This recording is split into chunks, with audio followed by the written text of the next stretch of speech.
네. 하나님의 말씀, 아가 4장 6절.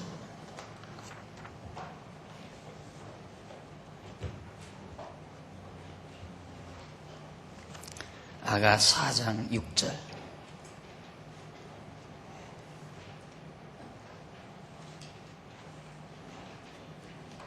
맞습니까?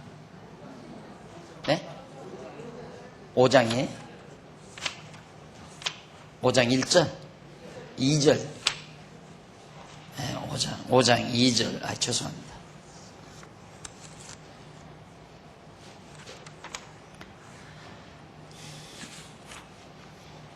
내가 잘지라도 마음은 깨었는데 나의 사랑하는 자의 소리가 들리는구나. 문을 두드려 이르기를 나의 누이, 나의 사랑, 나의 비둘기, 나의 완전한 자야, 문 열어다오. 내 머리에는 이슬이, 내 머리털에는 밤이슬이 가득하였다 하는구나. 2절 한 절 봉독해 드렸습니다.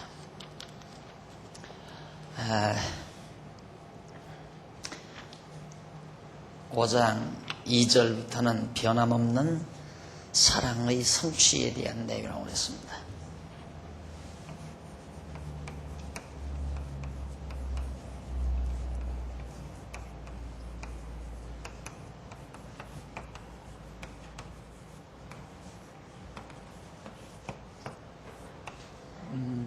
오 5장 2절에서부터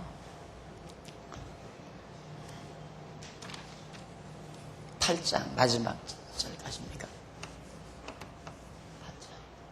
변함없는 사랑의 성취. 1절은 여러분들 이미 우리가 공부하는 바와 같이 조건 없는 사랑의 언약. 딱 대비해 보면 제 1절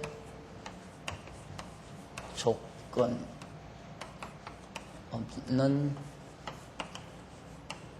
사랑의 언약.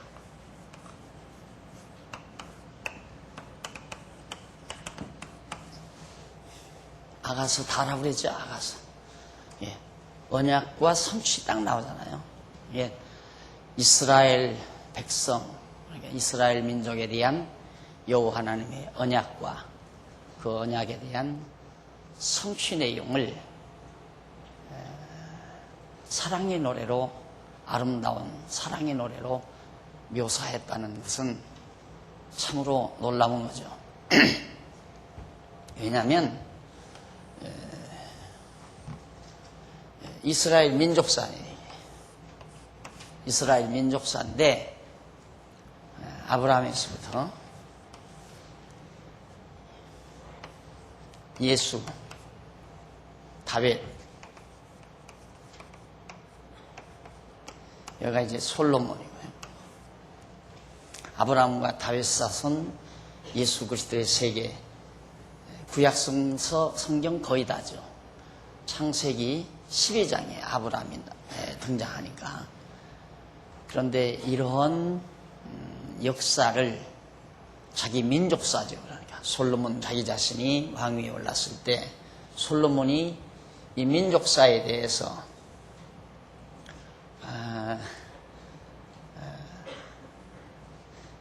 지나온 민족사만이 아니라 앞으로 다가올 민족사,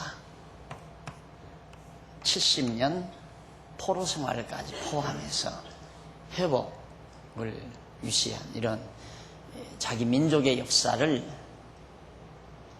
사랑이라는 주제로 묘사할 생각을 했다는 것 자체가 참으로 우리를 놀라게 하는 거죠. 우리가 늘 이 세상 살면서 불행감을 느끼는 이유는 자기 과거에 대한 한탄입니다.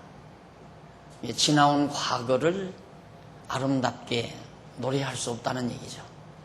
그리고 미래에 대한 절망감, 다가올 미래에 대한 불확실성 때문에 절망감이 와서 나 자신으로 하여금 불행감에서 헤어나지 못하게 만드는 것이 보편적인 사람들의 생애 과정입니다. 그런데 어떻게 솔로몬은 과거의 자기 민족의 역사, 아주 다 아시다시피 아브라함 많은 고난을 겪었죠. 사실 아브라함의 고난의 역사입니다. 이스라엘 민족 400년 종살이 했어요. 40년 광야 생활했고, 그리고 한 200여 년 사사시대 이방민족에게 침입했다가 또 망하고, 침입당해서 망하고, 다시 좀 회복해서 살다가 또 망하고. 이것이 12서너 차례 반복이 되죠. 그러니까 솔로몬, 다윗 왕이 왕위에 오르기 이전까지의 역사는 완전히 이걸 아름답다고 묘사할 상상을 아무도 못하는 거죠. 이 아름다움으로 승화할 수 있는, 자기 민족의 역사를, 이 세상에서 가장 아름다운 게 뭡니까? 가장 좋고 아름다운 것이 사랑이라는 거 아니겠어요? 사랑인데 최고로 좋은 것을 주제로 해서 자기 민족사를 노래할 수 있다는 것은 솔로몬만이 가질 수 있었던 특권이었습니다. 왜? 지혜자였기 때문에. 따라서 지혜자는 자기 민족의 역사는 물론이거니와 자기의 삶도, 살아온 지난날의 과거의 삶도 아름다움으로 노래할 수 있는 자이고, 앞으로 좀 다 암담하고 어두울 것 같은 미래라 할지라도 그 미래도 사랑으로 승화시킬 수 있는, 그렇게 사랑이라는 주제로 자기의 생을 접근할 수 있는 자, 그게 바로 지혜자입니다. 솔로몬이 자기 민족사 과거사죠. 과거사, 그리고 미래사예요. 과거사와 미래사, 물론 현재는 정말 인생의 최고 아름다움의 극치라고 하는 신랑 신부의 혼인잔치로 묘사를 하죠. 자기의 당대를 신랑과 신부가 만나서 혼인잔치를 하는 가장 영광스럽고 아름답고 정말 좋은 그런 모습으로 자기의 현대사, 자기가 지금 살아가고 있는 현대사를 노래합니다. 그러면 자기가 그처럼 왕위에 올라앉아서 마음껏 누리고 영화를 누리고 정말 권세를 누리고 하니까 아름답게 노래할 수 있지만은, 지난 과거사는 형편없고 고통 많은 민족사였는데 이걸 어떻게 사랑이라는 주제로 노래할 생각을 했을까? 또 다가올 미래라고 하는 거, 이게 아직 미래라고 하는 거, 이거 정말 험난한, 자기 아들 때에 가서 벌써 나라가 갈라져 가지고 몇 차례 남쪽 유다도 몇 차례 시련과 고통을 겪으면서 급기야는 북쪽 이스라엘 멸망을 하고, 남쪽 유다는 바빌로니아에 가서 70년 종살이를 하고, 이런 고통스러운 역사가 솔로몬 미래에 기다리고 있는데, 이걸 어떻게 사랑이라는 주제로 노래할 생각을 했겠는가 이 말이죠. 어떻게 그게 가능했겠는가? 그것이 바로 지혜의 덕입니다. 지혜. 지혜란 뭐냐? 하나님께서 아브라함과 다윗 자손으로 예수 그리스도를 보내시는 이 하나님의 역사 섭리를 총체적으로 볼 수 있는, 지난번에 했죠. 이 역사 섭리를 총체적으로 또는 입체적으로 또는 영원적 관점에서 역사를 내려다보는, 역사를 자기가 살고 있는 그 시대의 아름다운 모습만을 보는 게 아니라, 이 아름다운 모습이 있기까지는 지난날의 역사가 필요했고, 이런 또 이 아름다운 역사는 장차 하늘의 지혜자로 오실 예수 그리스도가 오셔서 참으로 하나님 나라를 세우시고 다스리실, 자기보다도 훨씬 월등한 솔로몬 자기보다도 월등한 비교할 수 없는 그런 만왕의 왕이신 그리스도가 오셔서 영원토록 다스려 주실 하나님의 이런 역사 섭리를 총체적으로 바라볼 수 있는 그런 지혜가 있었기 때문에 이스라엘 민족사를 사랑이라는 주제로 노래할 수 있었다라는 얘기입니다. 예. 우리 한국 역사 그만두고 나 개인의 역사, 조금 더 나가서 우리 장안중앙교회 역사, 이걸 놓고 우리들은 정말 어떻게 접근할 것인가? 비관적으로 접근할 것인가? 부정적으로 접근할 것인가? 아니면 원망과 후회, 미래에 대한 정말 절망감, 이런 생각을 한다면 지혜자가 아니죠. 지혜자는 항상 내 지난날에 부분적으로 보면 어두웠던 역사였지만 그런 역사도 가장 아름다운 사랑이라는 주제로 노래할 수 있고, 지금 좋은 현실이라고 생각되면 지금도 사랑이라는 주제로 노래할 수 있고, 다가올 미래도 보장된 것은 없지만 믿음으로, 이게 믿음이죠. 확실하게. 왜? 하나님께서 언약을 했으니까 반드시 이루신다 이 말이에요.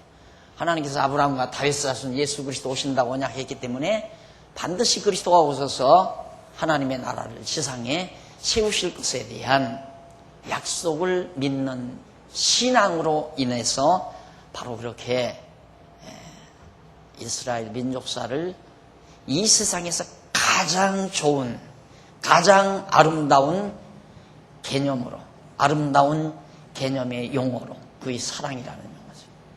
사랑이라는 주제로 자기의 민족사를 노래할 수 있었다.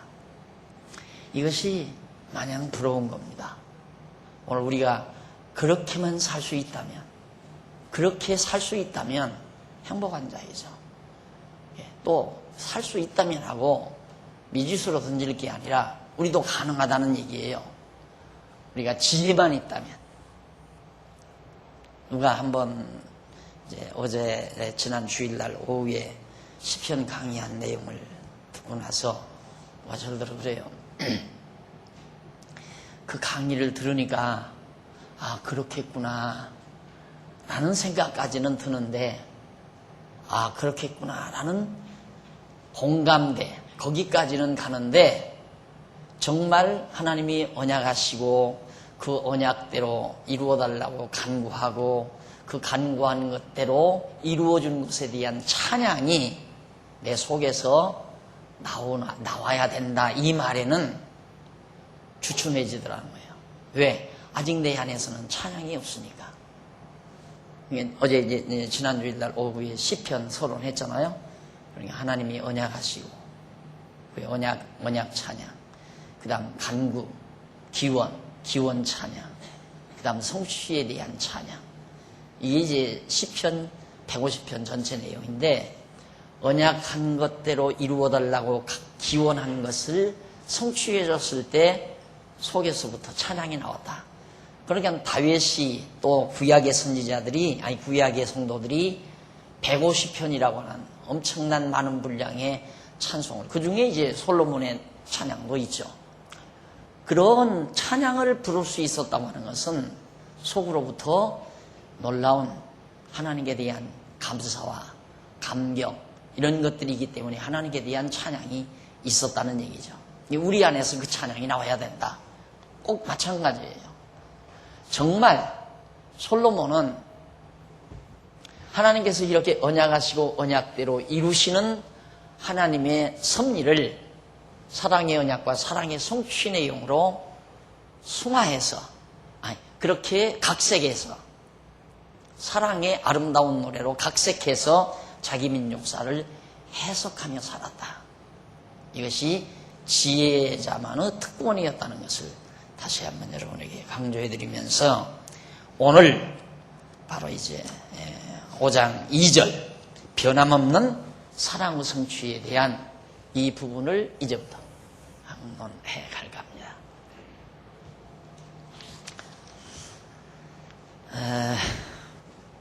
이 변함없는 사랑의 성취는 대략 그렇게 정리가 되죠.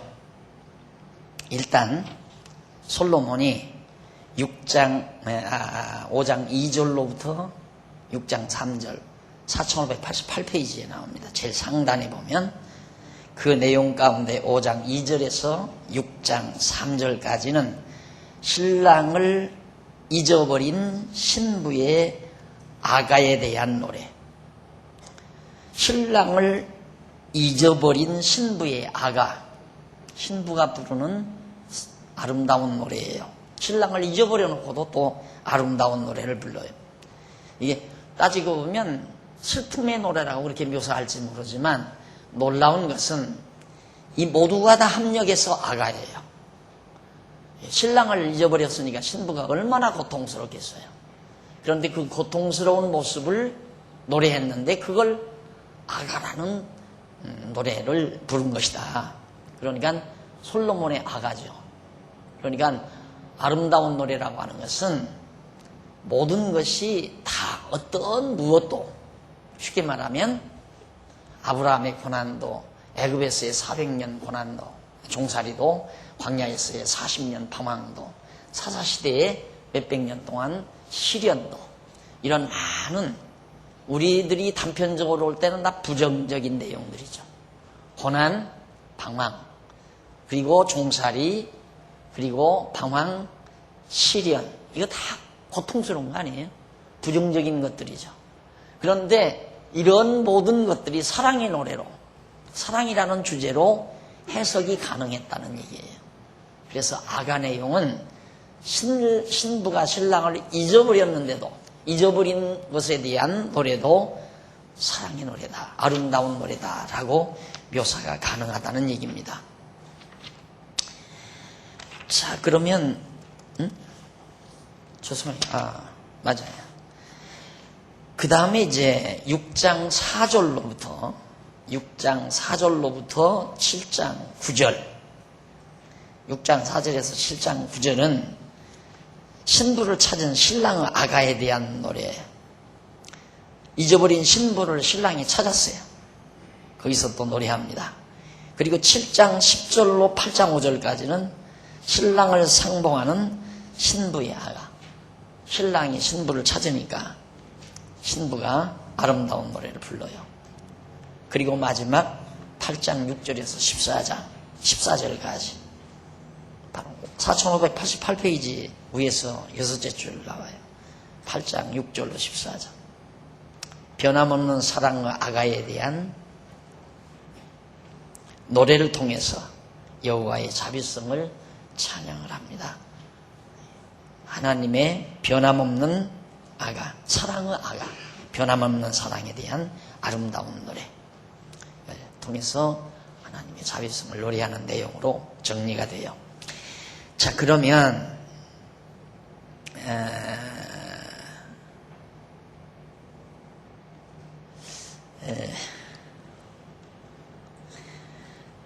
그 위에서 88페이지, 4588페이지 중간에 조금 내려와서 줄바꾼 데 나오죠. 줄바꾼 데서 그 밑으로 5째 줄 뒷부분에 보시면 찾으셨어요?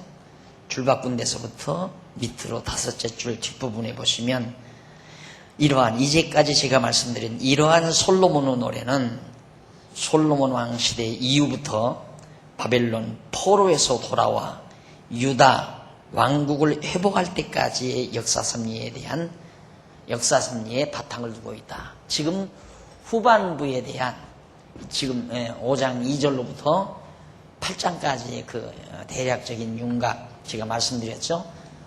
몇 가지로 한 너댓 가지 주제를 통해서 여러분들에게 말씀을 드렸어요. 근데 이러한 노래는 솔로몬 왕 시대 이후부터 이때부터 바벨론 포로에서 돌아와 다시 유다의 회복, 성전이 회복되고 정말 하나님께 제사가 회복되는 그 회복의 장면까지의 역사를 배경 깔고 솔로몬이 지금 노래하는 거다. 그 얘기예요. 자, 그러면 그 정도 이제 우리들이 여러분들이 정리를 했으면 우리 계속해서 89페이지 1절 신랑을 잊은 신부에 대한 노래를 한번.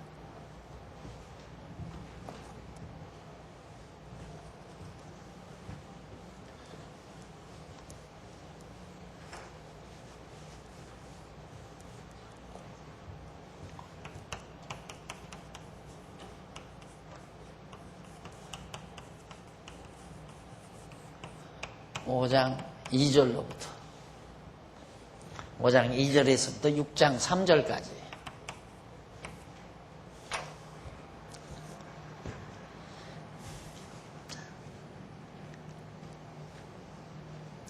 신랑을 잊어버렸다라는 말은 이스라엘 백성이 하나님을 잊어버린 역사를 신랑을 잊은 신부의 모습으로 그렇게 솔로몬이 노래를 합니다. 그럼 이러한 노래는 제일 밑에 89페이지 밑에 두 번째 줄, 이러한 솔로몬의 노래는 솔로몬 왕 시대 이후부터 이스라엘 백성이 바벨론 포로 때까지의 장차 이루어질 역사 섭리의 바탕을 두고 있는데, 이 기간의 역사 섭리는 일찍 여호와 하나님께서 모세를 통하여 언약하신 말씀대로 이루어 주신 것이다. 그러니까 벌써 하나님께서 이 역사, 솔로몬 이후에 되어질 역사, 이거 다 바벨론에게 포로됐다가 돌아올 이런 역사, 앞서 벌써 일찍이 다윗보다 먼저 주전 1500년 전, 한 500년 전에 모세를 통하여 하나님께서 예언을 다 해줬어요. 모세를 통해서. 그 모세를 통하여 예언해준 그런 예언의 말씀을 하나님께서 다 이루어 주신 것이다 말이에요. 그게 바로 신명기 28장에서부터 29장에 보면 하나님께서 이스라엘 백성 가나안 땅 들어가서 나라를 세우고 살지만, 그러나 이방 민족에게 붙들려가서 모든 민족이 이방에다 흩어질 것을, 그랬다가 하나님께서 다시 돌아오게 해 주실 것에 대해서 모세를 통해서 언약을 했습니다. 그러니까 솔로몬은 그런 500년 전에 모세가 예언했던 그 예언을 미리 내다보면서, 이게 얼마나 아픔이, 나라가 갈라지고 북쪽 이스라엘은 망하고 남쪽 유다는 바벨론에게 포로가 잡혀지고, 이러한 정말 고통스러운 역사를 이미 솔로몬은 알고 있죠. 왜? 모세가 500년 전에 예언했기 때문에 그렇게 되어진다는 것을. 그런데 그 역사를 사랑의 노래로, 그 사랑의 노래가 뭔가? 그래도 하나님은 변함없이 반드시 사랑으로 이루어 주신다. 이제 그거예요. 그래서 그 하나님의 사랑을 갖다가 변함없는 신랑의 사랑으로 그렇게 묘사를 해서 문학화 해가지고 노래를 부른 거죠. 이 기간의 역사 섭리는 일찍이 이제 모세를 통하여 언약하신 말씀대로 이루어준 거죠. 여러분 다 아시다시피 이제 설명드린 그 말씀대로 나라가 갈라지고, 그리고 바벨론에게 포로가 되고, 그런 역사들입니다. 자, 그러면 5장 2절로 6절에 보면 90페이지 5장 2절로 6절, 찾아오는 신랑을 만나지 못했다는 신부의 아가를 노래합니다. 내가 잘지라도 마음은 깨었는데 나의 사랑하는 자의 소리가 들리는구나. 문을 두드려 이르기를 나의 누이, 나의 사랑, 나의 비둘기, 나의 완전한 자야. 문 열어 하고 내 머리에는 이슬이, 내 머리털에는 밤이슬이 가득하였다 하는구나. 내가 옷을 벗었으니 어찌 다시 입겠으며, 내가 발을 씻었으니 어찌 다시 더럽히랴마는, 나의 사랑하는 자가 문틈으로 손을 들이밀매 내 마음이 동하여서 일어나서 나의 사랑하는 자 위하여 문을 열 때, 모략이 내 손에서, 모략의 즙이 내 손가락에서 문빗장에 듣는구나. 내가 나의 사랑하는 자 위하여 문을 열었으나 그가 벌써 물러갔네. 그가 말할 때 내 혼이 나갔구나. 내가 그를 찾아도 못 만났고 불러도 응답이 없었구나. 신랑을 잊어버린 신부가 꿈속에서 신랑이 찾아와 문 열어달라고 애원하는, 밤새껏 신부를 찾아서 밤이슬에 젖어 있는 신랑의 모습이 바로 자기 눈에 보이면서 문 밖에서 문을 열고 자기 좀 받아달라는, 문을 열어달라는 그러한 간곡한 신랑의 마음을 잘 노래한 내용이 바로 지금 2절로부터 6절까지 소개되고 있습니다. 여기 내가 잘지라도 마음은 깨었는데 91페이지 위에서 두 번째 줄 나오죠. 나의 사랑하는 자의 소리가 들리는구나. 내가 자는데 마음은 깨어 있었다. 이게 꿈속이죠. 그러니까 꿈속에서 마음이 깨어 있는데 나의 사랑하는 자의 소리가 은은히 들려옵니다. 그렇게 신부가 녹였는데, 이것은 여기서 내가 잘지라도 마음은 깨었다라는 말은 꿈을 꾸는 것과 같은 상태를 말하는데, 신부는 꿈을 꾸는 것과 같은 상태에서 사모하는 신랑의 목소리가 들린다고 그렇게 노래를 합니다. 이를 솔로몬이 지금 그렇게 신부의 마음을, 신부의 그 심정을 솔로몬이 그렇게 그리는 거예요. 지금 자기가 신랑도 됐다가 신부도 됐다가. 그러니까 신랑은 하나님의 모습이고 신부는 이스라엘 백성의 모습이니까 자기가, 솔로몬은 어떤 때는 하나님의 역할도 하고 어떤 때는 이제 신부의 역할도 하죠. 그러니까 신부의 노래와 신랑의 노래가 둘 다 가능한 거예요. 신랑의 노래는 하나님의 심정을 솔로몬이 파악해서 노래하는 거고요. 신부의 노래는 신부의 의중, 이스라엘 백성의 심중을 그리는 내용이에요. 그러니까 솔로몬이 지금 이중 역할을 하고 있는 겁니다.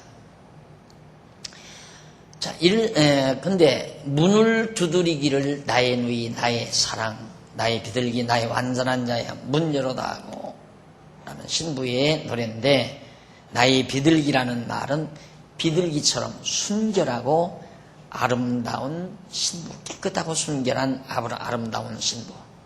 여전히 비둘기 같이 순결하라, 깨끗하다는 얘기거든요. 순결. 여자의 생명은 순결이라고 하잖아요. 순결. 남자들이 가장 바라는 것이 여자에 대해서 순결을 바라는데, 하나님도 우리에게 순결을 바라요. 그런데 놀라운 건 뭐냐면, 이게 순결한 민족이 아니잖아요. 지금 이스라엘 백성이 형편없고 정말 거리 여자나 다름없는, 이리 찢기고 저리 찢기고 완전히 내 동댕이 쳐버린 상처투성이의 민족이란 말입니다. 이스라엘 민족이. 그리고 지금 솔로몬 이후에도 엄청나게 갈라져서 북쪽에 가서 우상 섬기고 이방신 섬기고, 남쪽 유다도 북쪽 못지않게 우상 섬기고 이방신. 정말 이게 무슨 순결이냐 이 말이에요. 그래서 바로 사도 바울이 로마서에 우리는 형편없이 더러운 죄인이지만 하나님께서 우리를 의롭다 칭하지요. 일컫는다 이 말입니다. 실제로 우리가 의롭고 깨끗한 게 아니라 더럽고 추악하지만 하나님이 의롭다고 칭해준다 이 말이에요. 이스라엘 백성이 형편없이 더럽지만은 하나님은 나의 비둘기야, 나의 순결한 여인이여 라고 불러준다는 그런 의도가 바로 나의 비둘기야 라는 말 속에 담겨져 있다. 그리고 나의 완전한 자. 하여튼 여기 완전하다는 말은 안으로나 내면적으로나 외면적으로 인물도 좋고 성격도 좋고 인간성 좋고 모든 그 내면이나 외면할 것 없이, 외적인 면 할 것 없이 어디 하나 흠잡을 데가 없는 그 완전한 거 아니겠어요? 나의 완전한 자야. 이건 엄청난 사건입니다. 그러니까 내가 늘 강조하지만은 하나님이 보시는 하나님의 시각, 하나님의 시선이죠. 하나님의 시선. 어떻게 순결하다고, 어떻게 완전하다고 보는가. 하나님의 눈빛이에요. 이것이 사랑의 눈빛. 사랑의 눈빛으로 바라보니까 완전하게 보이는 거고, 순결하게 보이는 거고, 흠없이 보이는 거죠. 이것이 하나님이 우리를 바라보시는 하나님의 크신 사랑의 눈빛이라는 것, 이걸 사도 바울이 로마서에서 계속해서 강조한 부분이 바로 그 부분입니다. 그리고 신랑이 순결하고 흠이 없이 아름다운 신부를 찾아와 문을 열어달라고 그렇게 요구를 하죠.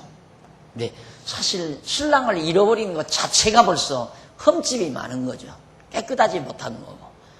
벌써 잊어버렸다는 것은 솔로몬 말기에 이제 역사 그 내용, 그 노래에 대한 역사적 배경이 나오겠죠. 바로 나오잖아요. 91페이지 중간 줄바꾼 데 보시면은 이렇게 나의 비둘기야, 나의 완전한 자야, 이렇게 노래했던 이 노래의 역사적 배경은 뭐냐?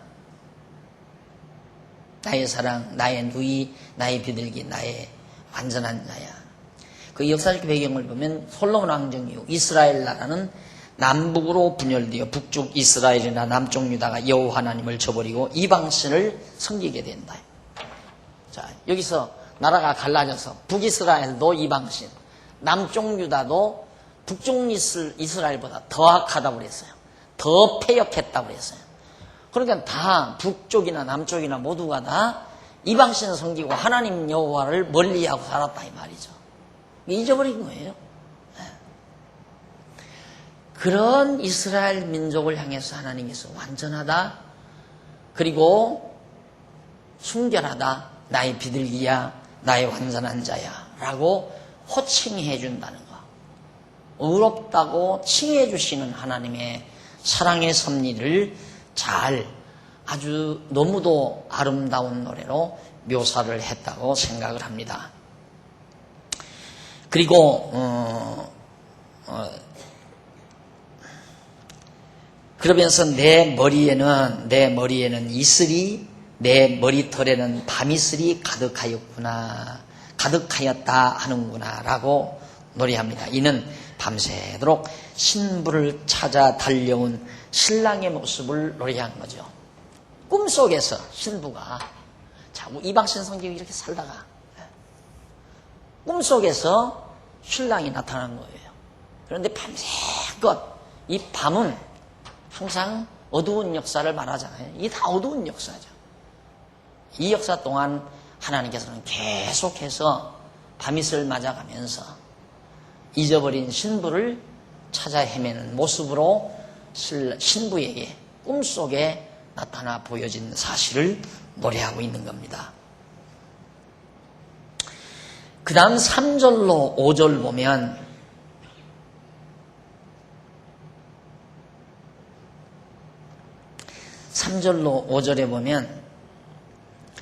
내가 옷을 벗었으니 어찌 다시 입겠으며 내가 발을 씻었으니 어찌 다시 더럽히랴 라고 하는 신부의 아가를 노래합니다. 다 발도 다 씻고 잠자기 위해서 옷도 다 벗고 했는데 어떻게 다시 이제 입 더럽히겠느냐, 다시 밖으로 나가서 발을 더럽히겠느냐라고 노래하는 거죠. 이는 밤에 잠자리에 들기 위해 옷도 벗었고 발도 씻었으므로 옷을 다시 입을 수도 없고 발을 다시 더럽힐 수도 없다는 신부의 아가입니다. 다 나갈 수가 없다. 그러면서 나의 사랑하는 자가 문틈으로 손을 들이밀매 내 마음이 동하여서 일어나서 나의 사랑하는 자 위하여 문을 열 때 모략이 내 손에서, 모략의 즙이 내 손가락에서 문빗장에 듣는구나 하는 신부의 노래입니다. 여기 모략이나 모략즙은 신랑에 대한 신부 사랑의 향기를 말하죠. 모략의 향기가 가장 좋답니다. 향내 중에 모략이라는 향기가. 그런데 바로 모략향, 모략즙, 이는 신랑으로부터 풍기는, 자기 신랑으로부터 풍기는 향기를 말하죠. 그래서 신부가 보고 마음이 흥분되어 일어나 문을 열 때 신부의 손과 손가락 끝에서 사랑의 향기가 문빗장에 풍긴다고 하는 신부의 아가, 꿈속에서 만날 뻔했던 신부의 애절한 사랑의 노래가 바로 표현이 됩니다. 이 노래에 대한 역사적 배경입니다. 92페이지 위에서 7제죠. 솔로몬 왕정 이후에 이스라엘 나라가 남과 북으로 분열되어 어두운 역사가 지속되는 동안 여호와 하나님께서는 어려울 때마다 여러 차례 선지자들을 통하여 이스라엘 백성을 찾아 권고해 줍니다.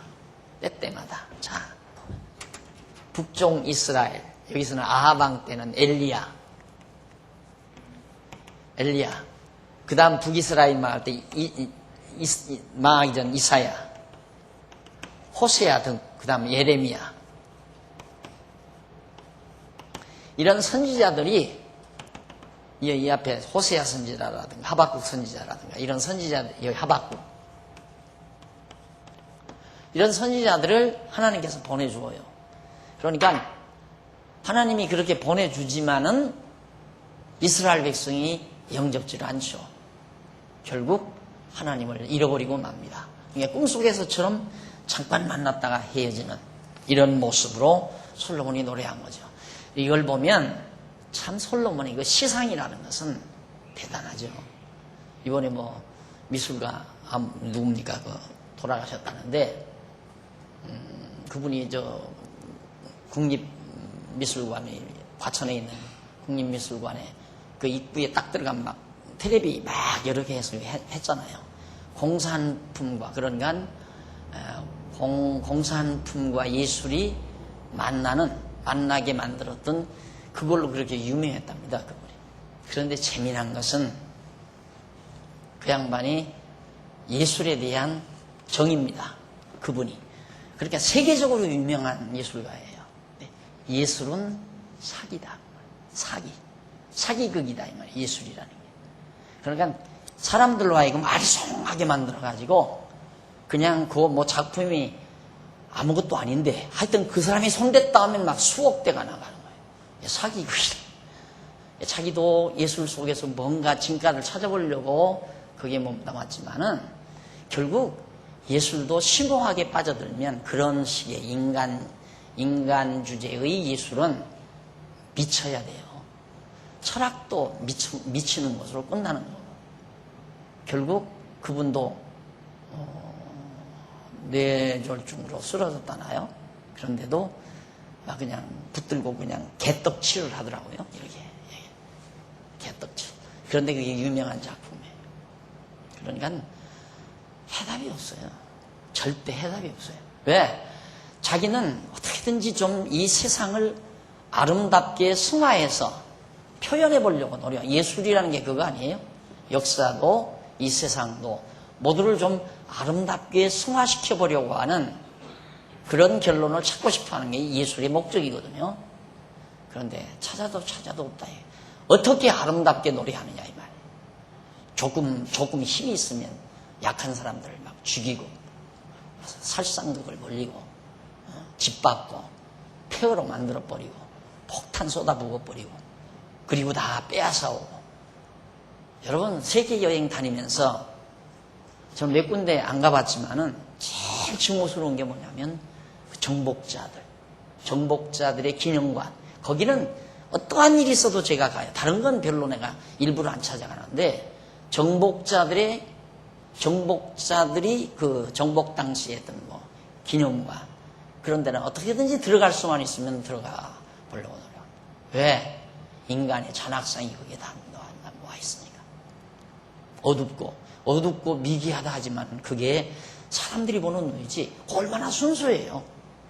그냥 그 하나님이 주신 자연 속에서 그대로 그냥 짐승의 모습처럼 아무것도 뭐 그런 거 없이 그냥 짐승처럼 순박하게 살아가는 사람들 총칼도 들고 들어가서 다 죽여버리고 짓밟아버리고 그리고 한쪽에다가 밀어붙여 놓고 밥이나 먹이고 좋은 자리 다 자기네들이 차지하고 살고 그것이 다 서구문명의 잔재들 아닙니까? 그걸 어떻게 아름다운 예술로 승화하느냐 이 말이죠. 승화시킬 수가 없죠. 그러니까 예술은 사기극이다. 사기다. 맞다고 봐요, 난. 사기라는 말이. 왜? 해답이 없으니까. 그러나 기독교 예술을 보십시오. 이건 사기 아니에요. 이거야말로 사기가 될 수 없어요. 진짜 예술은 아름다움을 추구하는 거죠. 그 아가 아닙니까? 아가. 아름다워라 하자, 노래 같자. 아름다운 노래. 예술이 추구하는 것이 아름다움을 추구하는 거예요. 미를 추구하는 게 예술인데, 진, 철학이고, 선, 도덕이고, 인간이 진선미 추구한다고, 진.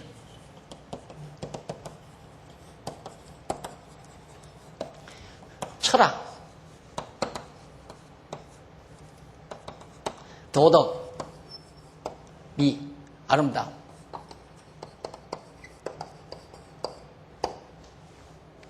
철학과 도덕, 아름다움이지. 예술.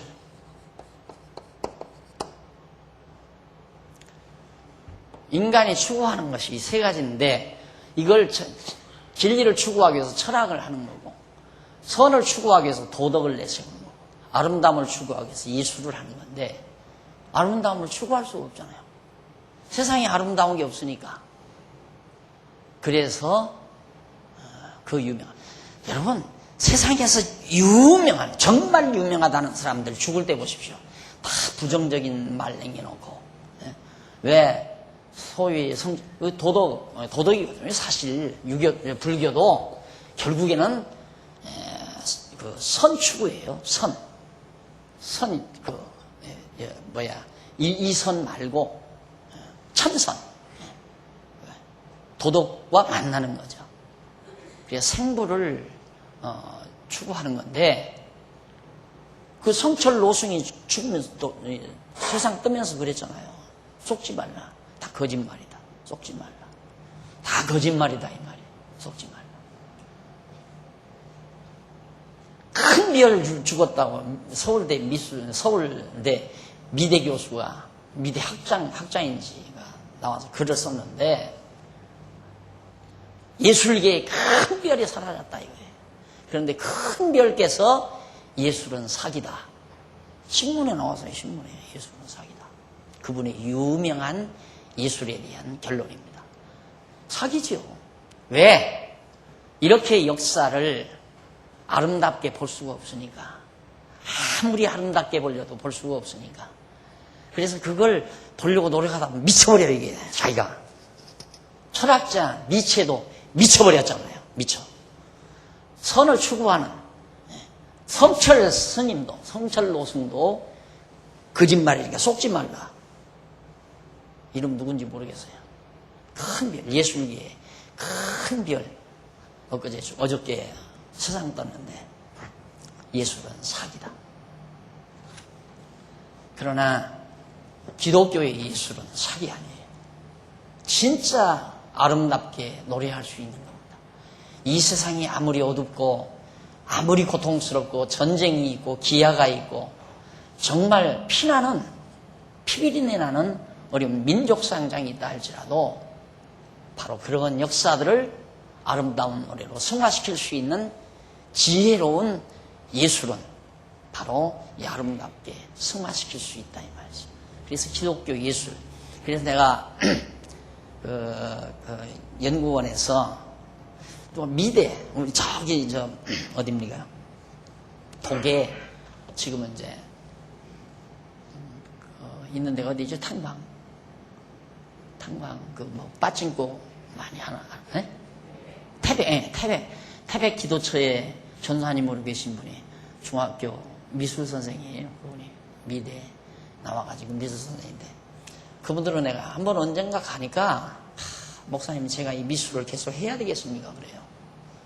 그러니까 그거 뭐 화판 놓고 그림이나 그리려니까 영 이게 진리를 깨닫고 나니까 이거 무의미한 짓 같다 이거예요.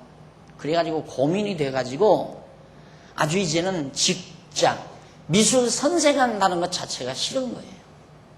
미술 선생 한다는 것 자체. 이 미술 포기하겠다. 그때 참 어려웠죠. 그걸 포기해버리면 직장 나가 또 없어져 버리고, 직장 없어져 버리면 처자식들 어떻게 할 거예요? 그래서 내가 이 설명을 한 거예요. 기독교 예술은 그거 아니다. 하나님이 지어놓으신 모든 자연 만물, 저주를 걷고 봐라. 거기에 저주가 덮였으니까 저주만 걷어놓고 보면 하나님 보시기에 좋았더라. 하나님 보시기에 아름답다 이 말이에요.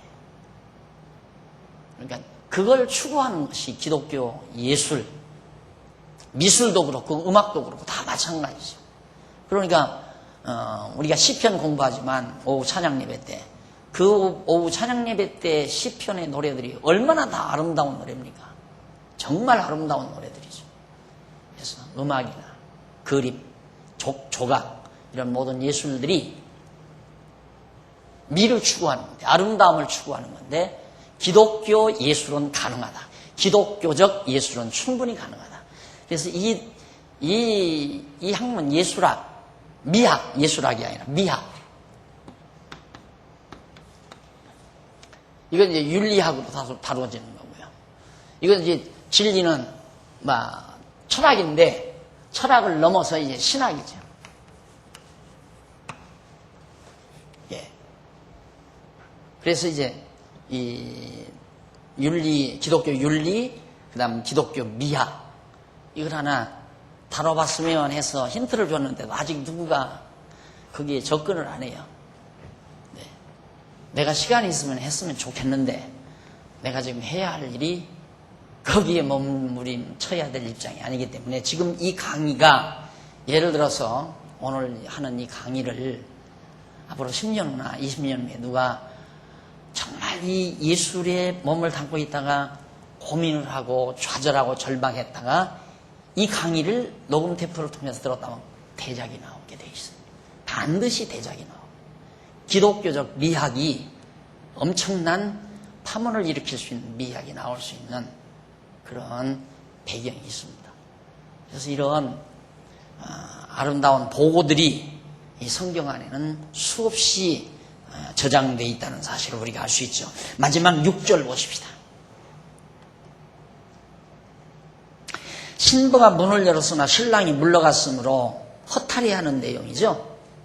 신부가 자기 사랑하는 자 신랑을 위하여 문을 열었어요. 신랑이 벌써 물러갔다면서 신랑이 말할 때에 신부의 혼이 나갔다는 신부의 아가를 노래합니다. 신랑이 물러가 버리니까요, 신부가 혼을 잃어요. 넋을 잃어버렸다 이 말이에요. 넋을 잃을 정도로. 그리고 신부가 신랑을 찾아도 못 만났고 불러도 응답이 없었다는 신부의 아가를 노래합니다. 신부는 자기를 찾는 신랑의 목소리를 듣는 순간 정신없이 문을 열었으나 신랑은 온데간데 없이 사라졌고 아무리 불러도 대답조차 없다는 것이다. 이러한 신부의 아가를 솔로몬이 이제 신부의 심정을 헤아려 노래한 겁니다. 이거 역사 배경입니다. 거기 나오죠. 밑에서부터 8째 줄, 92페이지 밑에서 8째 줄. 이 노래에 대한 역사적 배경은 바로 솔로몬 왕정 이후 이스라엘 나라의 분열왕국 시대에 여호와 하나님께서 여러 선지자들을 통하여 이스라엘 백성을 찾으시지만 백성들이 듣지 아니하므로 이방인의 손에 부치셔서 여호와 하나님을 떠나 살아가도록 섭리하시는 내용, 역대하 10장에서 35장까지 내용이죠. 이와 같이 여호와 하나님께서 장차 이루어 주실 역사 섭리를 바탕으로 솔로몬이 시문학적 방법에 의해서 노래한 겁니다. 그러니까 이걸 솔로몬이 미리 알고 나라가 갈라진 다음 이방의 포로로 잡혀가서 하나님을 만날 듯 하다가 급기야는 하나님을 완전히 잊어버리고 말죠. 하나님을 떠나서 이 이스라엘 백성들은 바벨론의 포로로 잡혀가고 예루살렘은 다 헐어져 버리고 불태워져 버리고 성곽도 다 회파돼 버리고 하나님과 이스라엘 백성은 완전히 결별하다시피 하는 그런 모습을 바로 그런 모습의 역사적인 배경을 바탕으로 해서 이 노래가 지금 읊어진 겁니다. 역시 거듭 말씀드리면 얼마나 고통스러운 역사입니까 이게? 이런 고통스러운 고난의 역사를 아름다운 노래로 승화할 수 있는 것은 성경이 가르치는 지혜로만이 그것이 가능한 것이다. 오늘 우리가 이 세상 살면서 한평생 살다 보면 비극들이 참 많습니다. 가정이 파탄나는 경우도 있고, 자녀가 부모 앞서 병들어 죽는 경우도 있고, 교통사고로 말미암아 정말 고통스러운 비애의 역사, 비애의 순간을 맞이할 수도 있고, 인간관계에 의해서 말할 수 없는 고뇌를 겪기도 하고, 사업이 왕창 무너져서 부도가 나서 절망 상태에 빠져나갈 수도 있는 거고, 이런 비애의 역사가 우리 한평생 동안 자주자주 있게 된다 이 말이죠. 그러나 이러한 역사들을 우리가 어떻게 바라볼 것인가, 그것이 지혜의 눈으로만이 아름답게 승화해서 우리는 그걸 사랑의 노래로, 아름다운 노래로 바꾸어서 표현할 수 있다 하는 얘기입니다. 솔로몬은 실제로 그렇게 했으니까. 또 보면 너무도 아름다운, 왜? 하나님께서 이게 사랑하기 때문에 이렇게 하는 거예요. 사랑하기 때문에. 이게 사랑의 표현들이라 이 말이에요.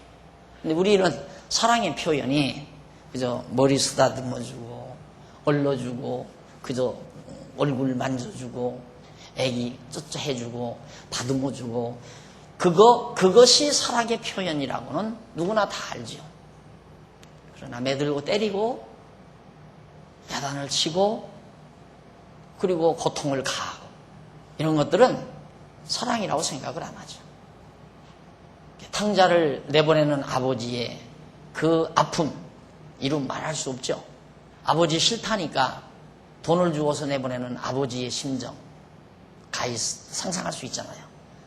죽으러 가는 것도 아니고 군대 내보내는데도 울고불고 맨날 며칠 밤 잠을 지새우고, 아니 저 사랑해서 가는 자식, 딸 시집 보내고 나서 며칠 밤을 설치는 그런 부모의 심정을 우리가 헤아린다면,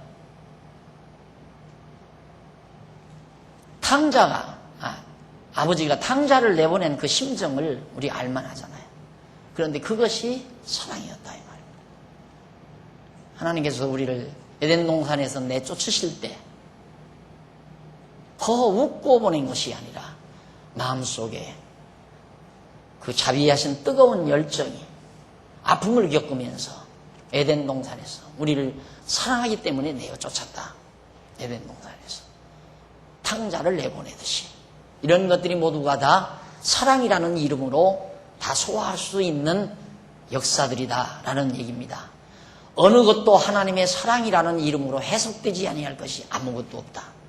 다 그것이 하나님의 사랑의 방법이고, 사랑은 실제 액션이고, 하나님이 나를 어떻게 사랑하는가?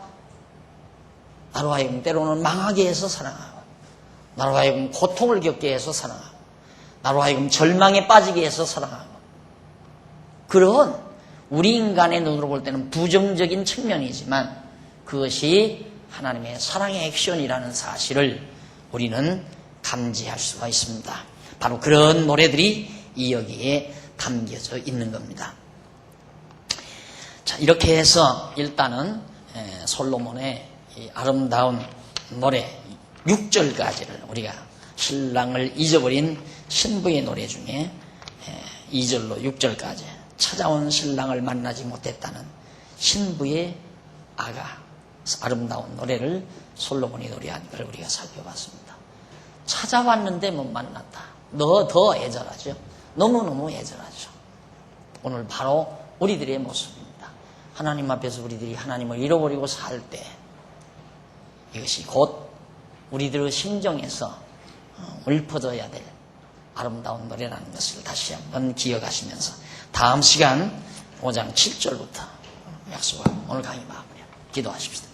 아버지 하나님, 오늘 또 지혜자 솔로몬이 노래한 하나님의 사랑, 자비성을 저희들이 한번 또 더듬어 감상했습니다. 하나님 아버지, 우리들이 얼마나 사고가 부족하고 우리가 역사를 보는 시각이 얼마나 편협적이고 총체적이지 못했는가를 다시 한번 뼈저리게 느끼면서 오늘 우리들에게 주신 지혜로 말미암아 우리의 삶을 총체적으로, 입체적으로 바라보는 영원적 시각을 우리에게 허락해 주소야 우리도 솔로몬처럼 우리의 삶의 모든 과정들을 아름다운 노래로 승화하고 살 수 있음을 저희들이 발견해 봤습니다.